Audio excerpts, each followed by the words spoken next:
que c'est la fin d'un système monétaire traditionnel? Est-ce que c'est la fin de l'Occident? Est-ce que c'est la fin d'un monde basé sur l'extraction des énergies fossiles? Ou est-ce que c'est tout simplement le début d'un nouvel ordre mondial?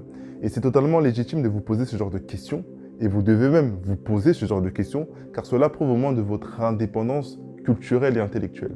Et donc, dans cette vidéo, nous allons parler justement d'une théorie qui fait beaucoup parler d'elle et qui peut répondre à tous vos questionnements et qui va même pouvoir avoir la prétention de pouvoir les expliquer. Et cette théorie repose, je vais dire, sur des faits observables, tangibles, et on pourrait aussi dire une théorie enfin qui a du sens. Cette théorie tire à balles réelles, littéralement, sur un projet de l'ONU qui est l'agenda 2030 des populations et du développement durable de l'ONU. En accusant justement cet agenda d'être le projet final, la cerise sur le gâteau, d'un chantier déjà bien entamé depuis la Seconde Guerre mondiale, qui est l'entamement, l'instauration justement de ce fameux gouvernement mondial. Alors, avant ça, moi je me présente, je suis Kevin Y, militant politique, ancien porte-parole de Black Lives Matter France et de divers mouvements politiques. Je vous invite ici dans une série de vidéos justement à parler de sujets que personne n'ose aborder au sein de notre société. Et pour ce premier épisode, on va parler justement de la genèse de cet agenda qui fait beaucoup parler de lui, l'agenda 2030 de l'ONU. Mais avant ça, on se retrouve après une courte intro badass.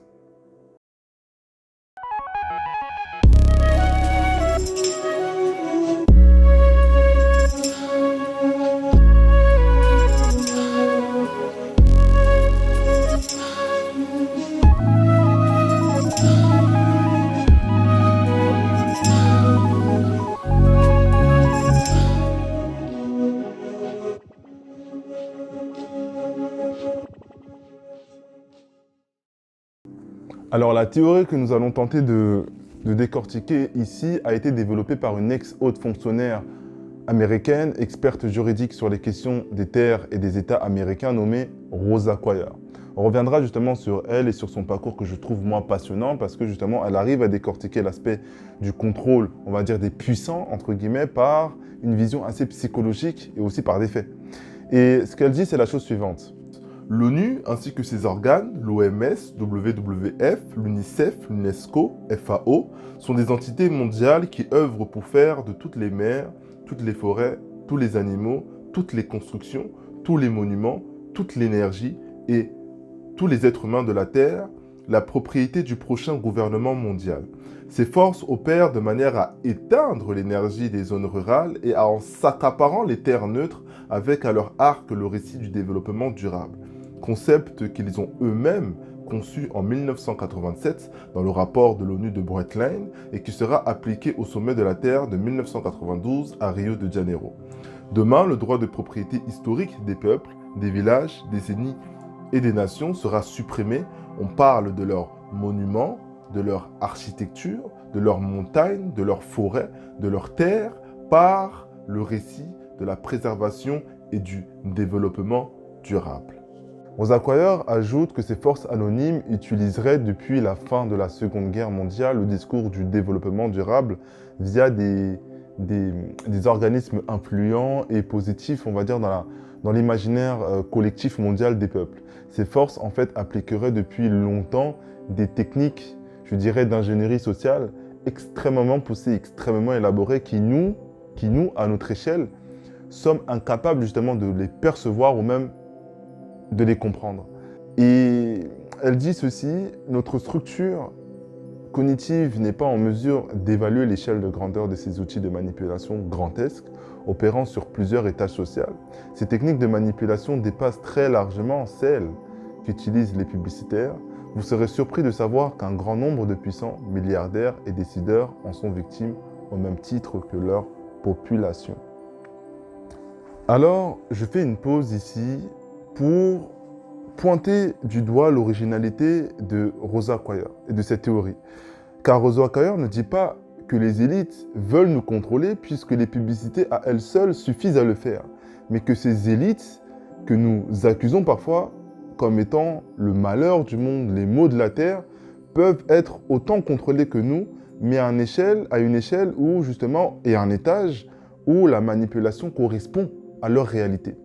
Et C'est vraiment fort et je trouve ça osé de pouvoir prouver que le concept de préservation et du développement durable qu'on entend, hein, tout le monde l'entend, à ne pas confondre justement avec l'écologie, sont des conceptions affectives bel et bien conçues par l'ONU, c'est une vérité, pour faire adhérer toute une masse planétaire vers un paradigme commun.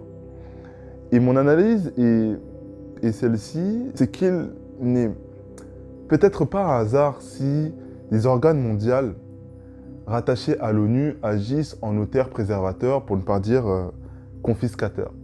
En préservant l'ensemble des patrimoines culturels et scientifiques pour l'UNESCO, en préservant l'ensemble des espaces naturels pour WWF, en préservant l'éducation et la vie de millions d'orphelins pour l'UNICEF, en préservant les ressources agricoles et alimentaires pour la FAO, en préservant la sécurité du monde pour l'OTAN, en préservant la santé pour l'OMS, en préservant l'équilibre politique de la Terre pour l'ONU. Et tout ça, il faut comprendre que c'est la même entité. C'est comme si justement j'ai un tronc de ma main et j'ai les doigts qui sont là. En fait, c'est la même main. C'est les membres qui appartiennent au même corps. Et si je vous dis que Julian Huxley, le premier directeur de l'UNESCO, qui est aussi le fondateur de WWF, était un eugéniste et un transhumaniste profond. Il en est même à l'origine du terme. Je rappelle que l'eugénisme est un courant de pensée qui vise à éliminer les sous-humains et faire reproduire entre eux les humains les plus beaux, les plus forts, les plus parfaits. Concept d'ailleurs qui animait Hitler. Et le transhumanisme, quant à lui, est un courant de pensée qui veut que l'être humain doit être amélioré par de l'intelligence artificielle, par de la technologie, pour surpasser justement un humain biologique, ennuyeux, normal, etc., qui n'aurait pas tout ça. Et je vous renvoie justement à la citation de ce monsieur Julian Huxley. Vous pouvez mettre pause pour les lire, le temps me manque. Sans oublier aussi que ce Julian Huxley, fondateur de WWF, était le frère d'Aldous Huxley, l'auteur du Meilleur des mondes, un roman qui décrit une société où l'humain serait pleinement satisfait et heureux de sa condition d'esclave et ne veut même pas en sortir. Et donc, en fait, c'est un exemple que je donne ici. Et je ne vous en donne pas plus pour pas que vous fassiez justement des cauchemars la nuit. Mais ce que j'essaye de faire justement, c'est que je veux juste briser un tant soit peu votre naïveté, notre naïveté, pour que vous ayez justement un regard plus critique sur les informations qui arrivent. Et ce que je dis, c'est que du calme, ça va bien se passer. L'information qui arrive sera peut-être brutale, mais en tout cas, elle vise justement à nous avancer de plus en plus vers une vérité. Et donc, sur quoi Rosa Quire se base-t-elle pour avancer une telle théorie et comment s'y prend-elle pour affirmer justement que l'ONU serait à l'origine de la conception du développement durable et de la préservation de tout et pour grignoter petit à petit les droits fondamentaux des peuples. Et pour cela, en fait, Rosa Quire va se baser sur un agenda particulier, qui n'est pas réellement l'agenda 2030, mais il faut qu'on parle d'abord de l'agenda 2030 de l'ONU. L'agenda 2030 de l'ONU est un programme d'action mondiale porté par l'ONU en 2015 et qui a été adopté par 192 États membres. L'agenda 2030 est composé de 17 objectifs, de 17 points clés, bien définis et qui ont pour but d'anticiper l'effondrement de la société, selon l'ONU, par des potentiels bouleversements climatiques. C'est pourquoi, par cet agenda, en fait, l'ONU se donne pour objectif d'améliorer le sort de tous les êtres humains de la Terre, sans en laisser un seul, en accompagnant le monde dans une démarche de développement durable, encore une fois ce fameux développement durable. Et parmi ces objectifs, on peut noter l'éradication totale de la pauvreté, l'éradication totale de la famine ou de la faim, l'égalité pour tous, l'accès à l'eau potable pour tous, garantir une production et une consommation responsable pour tous, et va jusqu'à promettre la paix sur Terre, la paix dans le monde. C'est audacieux et en même temps c'est hallucinant. Mais c'est pas ça réellement que Rosa Quire attaque. C'est pas ça. Parce que cet agenda, en fait, il faut bien comprendre hein, que cet agenda 2030 est la suite d'un agenda qui est l'agenda 21 et qui a été voté en 1992 lors d'un sommet, le fameux sommet de la Terre de Rio de Janeiro, qui réunissait le vote et la présence de centaines de chefs d'État qui voteront cet agenda 21. Et 21, pas pour 2021, Agenda 21 pour 21e siècle. Alors, écoutez bien, l'agenda 21 se concentre sur les collectivités locales, sur les zones rurales, sur les régions et les communes des États, afin que ceux-ci signalent les territoires à recenser par les collectivités elles-mêmes, afin que ces territoires soient déclarés pour qu'elles s'intègrent dans un plan de développement durable. Et justement, c'est là que Rosa Quayar intervient. C'est là, à ce moment T-là, dans cet agenda 21. Elle n'en parle même pas, presque même pas de l'agenda 2030. Elle parle de l'agenda 21. Et ses travaux sont basés avant tout sur l'agenda 21. Qui était Rosa Quayar? Rosa Quayar était une haute fonctionnaire, experte et évaluatrice judiciaire spécialisée en terrains commerciaux pour l'État californien pendant plus de 20 ans. Rosa Quayar, en fait, était un témoin privilégié sur les affaires juridiques de terre avec de gros enjeux économiques derrière. Et c'est lors en fait d'une affaire banale pour elle que en fait Rosa Quayar va commencer à comprendre certaines choses. Alors à Santa Rosa, une ville dans le nord de la Californie, un projet de réaménagement de 600 hectares est proposé à une commune de 10 000 habitants. Un comité de surveillance citoyen élit Rosa Quayar afin qu'elle examine juridiquement ce projet de réaménagement dans le cadre du développement durable. Ce fameux développement durable. Et enfin, c'est par cette affaire banale, encore une fois pour elle, de 700 hectares, que Rosa Quayar découvre que ces plans de réaménagement des territoires affaiblissaient les droits de propriété et la souveraineté des territoires en question. Mais le plus surprenant pour elle, c'est que ces projets déjà installés ailleurs étaient la source du chaos dans différentes communes de sa région, donc de la Californie. Et de ce fait, elle va commencer justement à réfléchir, à se poser des questions et à concevoir une équipe qu'elle va financer elle-même de sa poche, une équipe constituée d'experts qu'elle finance de sa poche afin de comprendre au mieux cette histoire de réaménagement des territoires. Et très vite, elle remarque que ce n'est pas seulement dans l'État californien qu'a eu lieu justement ce chaos, mais dans un grand nombre de régions dans le monde. Et quand on parle de chaos, il faut savoir qu'on parle ici de l'affaiblissement économique de ces communes rurales. On parle de l'impossibilité aux citoyens lambda de pouvoir acheter un terrain ou de pouvoir même y construire en matériaux éco-responsables sur ces terrains-là. Et donc, ce qui fait que plus aucune famille ne voudra migrer ou avoir des projets dans ces communes rurales devenues figées, où les habitants sont souvent des propriétaires, souvent âgés, avec des maisons sous des longs héritages familiaux.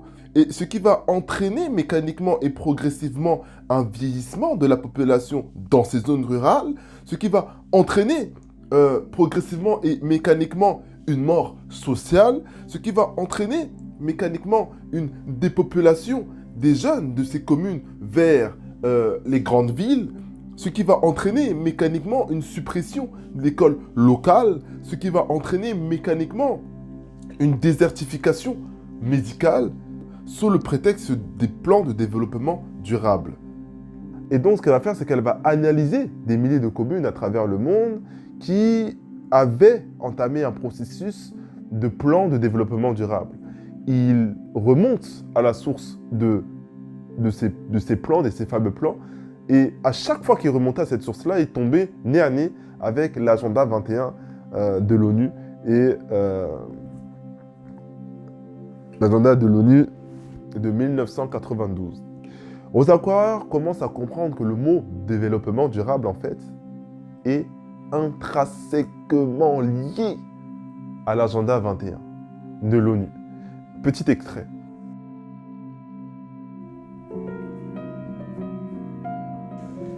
Les collectivités territoriales peuvent mettre en place un agenda 21 à leur échelle, en fonction des problématiques, des besoins et des ressources de leur territoire, en intégrant les principes du développement durable et à partir d'un mécanisme de consultation de la population. Un simple outil de plus ? Non, une démarche stratégique de mise en cohérence des politiques publiques, comme en Bourgogne, dans la commune de Marsanet-la-Côte, 5200 habitants, qui se lance dans un agenda 21. L'envie de l'agenda 21 pour Marsanet-la-Côte est née de la rencontre avec une équipe municipale qui souhaitait mettre en place des actions dans le cadre du développement durable. Et donc ma rencontre avec cette équipe pour mettre en place ces actions. L'agenda 21 nous permettra d'avoir des perspectives sur nos actions, de faire en sorte que l'on co-construise avec les habitants, les partenaires, les acteurs, les entreprises, l'avenir de ce territoire. Voilà ce que le célèbre Brzezinski, ex-puissant conseiller, peut-être que vous connaissez, à la présidence de la sécurité nationale des États-Unis, a dit en 1995. Vous ne pouvez pas avoir une mondialisation globale en une seule étape, vous devez régionaliser, et les accords durables sont là pour ça. Établir des régions dont les frontières extérieures s'accordent avec les frontières nationales, qui elles-mêmes s'accorderont avec les directives internationales. Philippe Mountbatten, duc d'Édimbourg, que vous connaissez aussi peut-être, qui est aussi à l'origine du succès incroyable de WWF, qui dit ceci: nos projets visent à préserver et à conserver au plus vite toutes les terres non occupées par l'homme. C'est un projet de développement durable pour un prochain monde idéal. Rosa Quayor dit ceci: les textes de l'agenda 21 sont présents dans tous les projets généraux des villes et des régions. Et nous sommes très peu à savoir que les Nations Unies ont des réglementations très spécifiques pour l'utilisation des terres.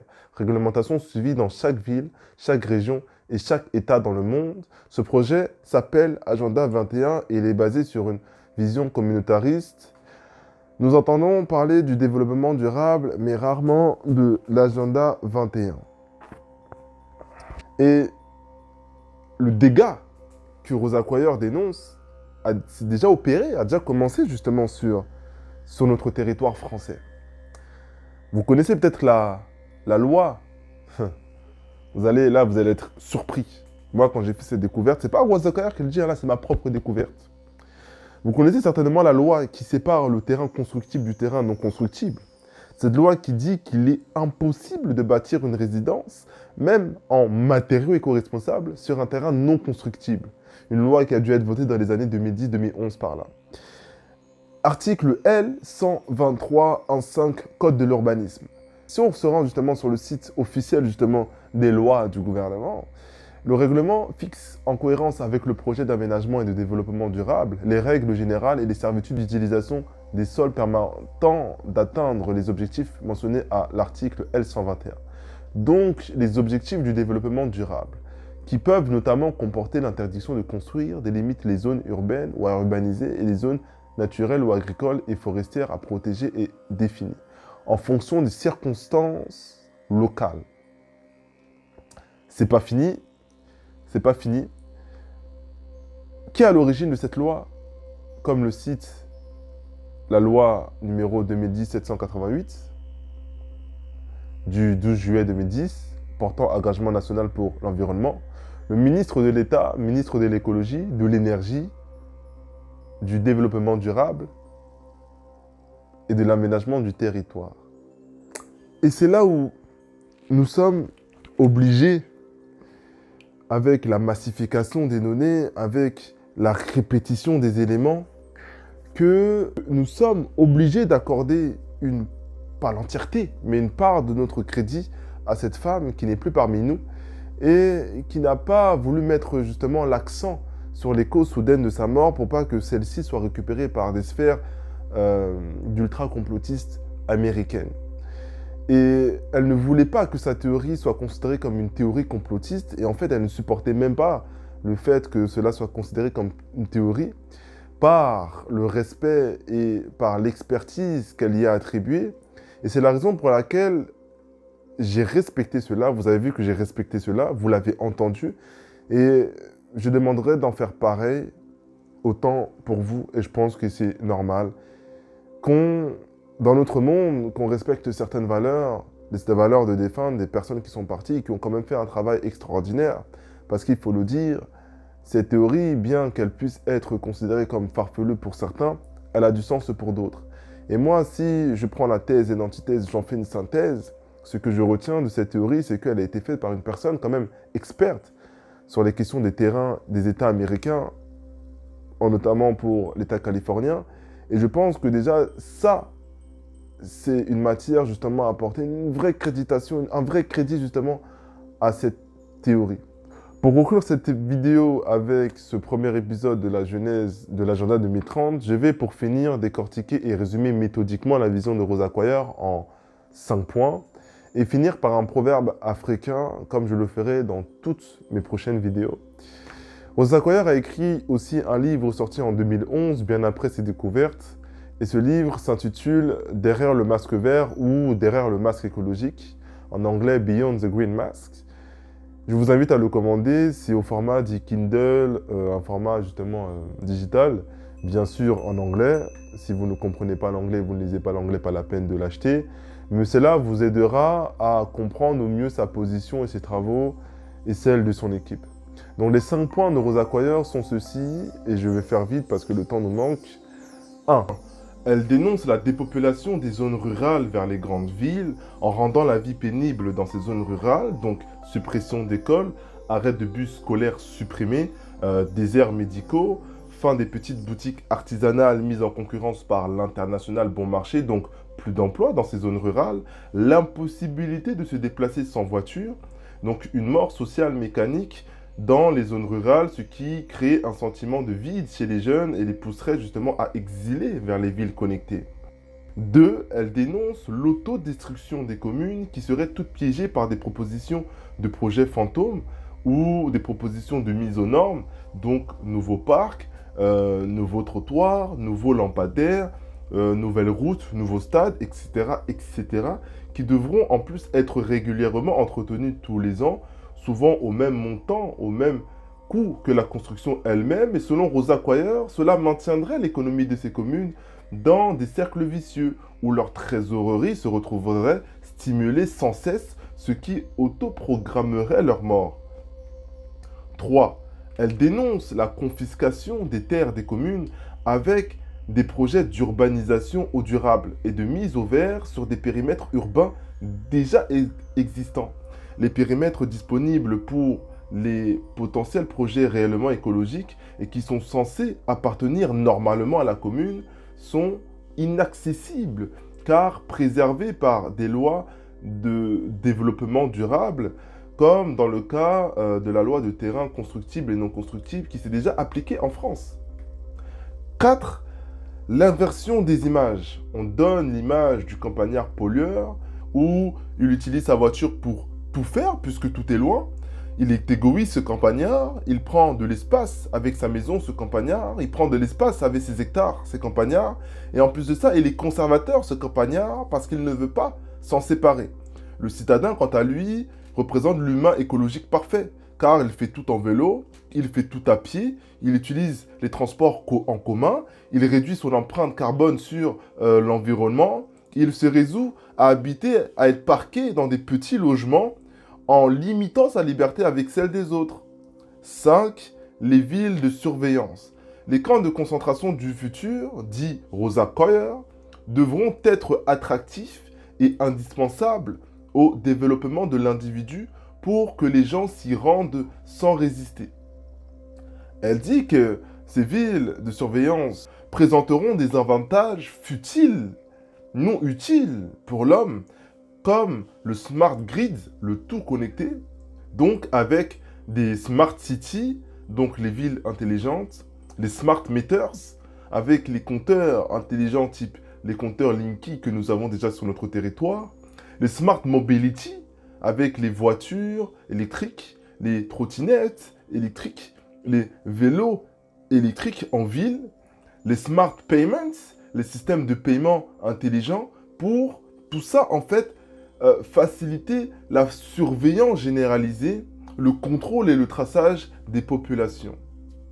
Terminons cette belle vidéo, ce premier épisode, l'inauguration justement d'une série qui n'est pas près de s'arrêter, par cette citation africaine que moi j'aime tant. Les puissants vivent par leur grand passé, les petits meurent par leur petit futur.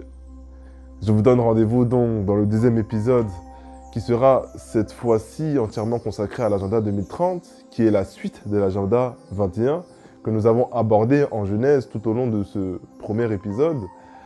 Abonnez-vous à la chaîne pour ne rien rater, laissez un pouce bleu. Je serai ravi de vous accompagner dans votre développement critique et analytique. Et en tout cas, moi, c'était Y. À une prochaine vidéo.